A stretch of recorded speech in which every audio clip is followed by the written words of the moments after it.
What it is, YouTube muscly folks. So to catch up, as the story so far is, I've got tendonitis all up in my whole shit torso wise. I've been healing that up. It's been getting better. I started recently Mad Cow 5x5, 3-day per week, full body strength and muscle building program. Started with very conservative weights to allow my tendonitis to heal and to allow myself to adapt to squatting 3 times per week. And I switched to sumo deadlifts, which I've really never done. I've always done conventional. So the weights are kind of rising up on me, but they're still super light right now. And particularly, I've also just increased my food up to 3,600. And at 3,600, I feel like everything, it also could be the program and the way it's working or other things, but I just felt like this stuff was light, but I felt like it was super light. I felt like I could have thrown all these weights through the roof. They were just like, felt lighter than they even would normally feel, in my opinion. Now, the sumos are a little awkward still for me, form-wise. I haven't even decided how wide of a stance I want to use yet. It feels awkward as hell the entire time, like I'm scraping that weird rough bar against my quads. I don't know if that's supposed to happen. So I'm still working on feeling out how I'm doing this movement, but it fundamentally feels like I can tell, like on a single, I'd probably be able to do more with sumo than I could probably ever do with conventional, just because it seems like a shorter range of motion and it seems easier. Now here's where the tendonitis healing is really shining. I don't feel anything in my left shoulder anymore, and in the right shoulder I felt a little sensitivity that made me really cautious and non-explosive, but just really controlled with my range of motion and my form. But the heaviest set I got up today on overhead press was 100, I believe. This one was, I think, 90, and this one was probably the more edgier set, the one that felt the more tenuous. I guess my nerves were waking up and telling me to be careful. But on the set of 100, I didn't feel any irritation whatsoever in my shoulders, which, considering that's a pretty considerable weight to be doing, with tendonitis. I've just been ramping up slowly with Mad Cow, letting it ramp up, and so far it's not aggravating me. So I think it's really going to be the case that I'm going to be able to continue this program with its normal progression without having to reset or anything, and my tendonitis will be healed completely probably right as I get to a PR set, which should probably be about week 6, the way that I've set the program up. So I probably still got another 3 weeks or maybe a month before I would have to do basically a hard set that would be a challenge on any of these exercises. So considering that that's how much time, sort of countdown, I think my tendonitis, at least in my shoulders, will be gone. Now the one in my elbow may not be gone anytime soon. I may have to just basically skip direct arm exercises and just stick on heavy strength exercises until the tendonitis heals, and wear a strap at work, and that may just be the case for weeks to months. But if not, that may heal up too, along the same schedule. It's always possible. I just know that I think the elbow one is a little more fundamental and was just caused by a long time of overuse of just basically dangling 45s off my elbow at work. So I just really got to basically wear those straps at work, and that'll fix that.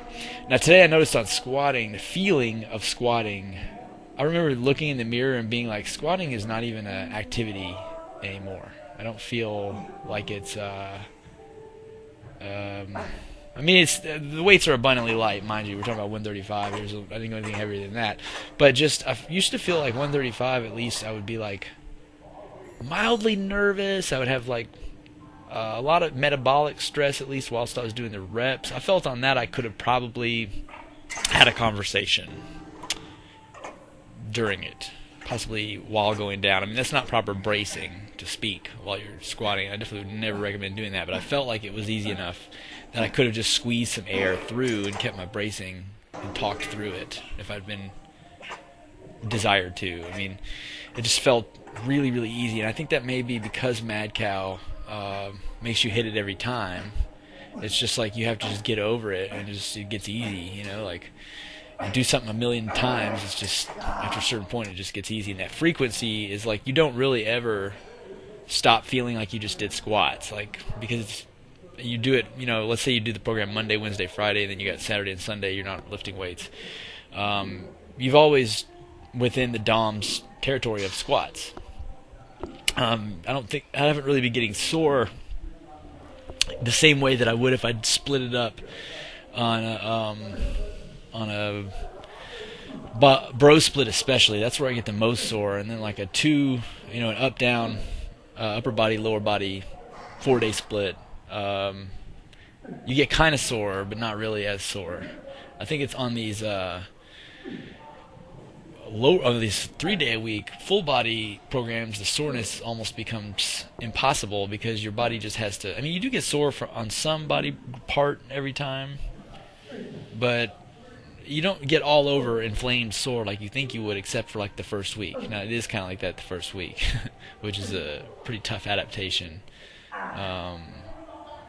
When I was doing that with the leg press, where I was doing 3 leg exercises a week, the first week, it just really felt like my legs were on fire at some pretty low weights doing leg press. So it was like, there is a point where you have to basically man up and basically face the amount of stress and stuff and soreness that you would have had to face constantly, but rather than spread out over time, you get it all at once in one really bad week or something.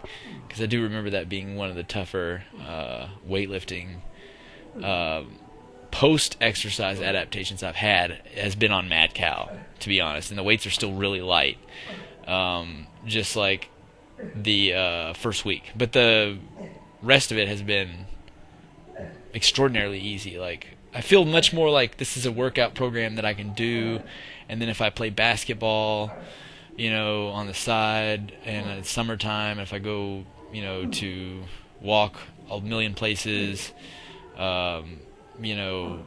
like now, if it's sunny outside, I'll probably go on a walk to the store instead of just driving a car to the store. There's just like all these opportunities to do that during the summer that add the hell up, and I think like lead me to be injury prone during summers. I've noticed that over the past several years, and it's led me to think that now if I did more of an athletic program like a Mad Cow, where it's full body and it's 3 days a week, it focuses on total strength and progression as the basis of the program's functionality, then with that being, my approach, if I start playing basketball, a couple times a week, 3 times a week or something, I'm not as liable to injure myself doing a bunch of tricep push downs, that are roughly equivalent to dribbling a basketball anyway, probably in hypertrophy sense. There's a lot of people that swear by, and I'm sure it's reasonable to consider that the science really does support progressive overload works. It creates lean body mass in subjects. It doesn't create lean body mass in subjects if it wasn't,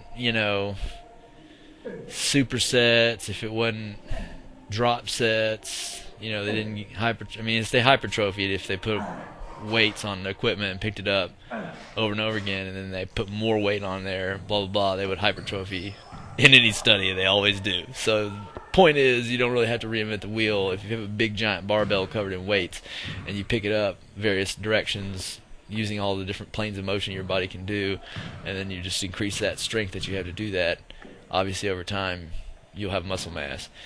And these jumps we've been doing just because we're trying to get into basketball a little bit more, and also just as an explosive power extra leg exercise that doesn't involve like things that might give me tendonitis, like extra reps of holding something in my arm or all that kind of stuff.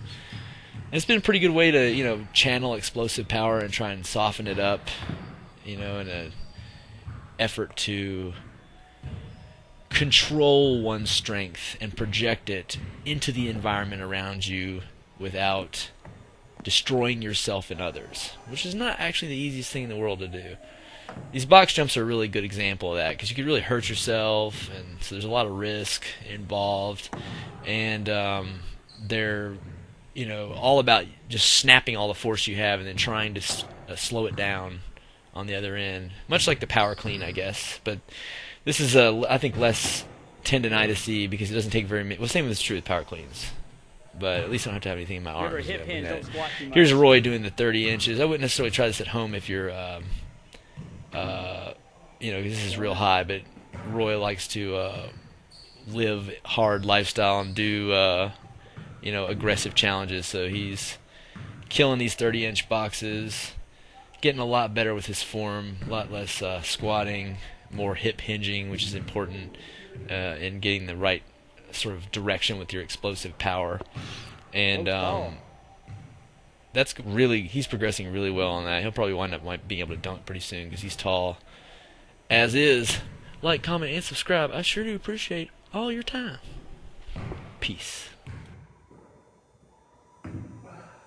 Killed all 5.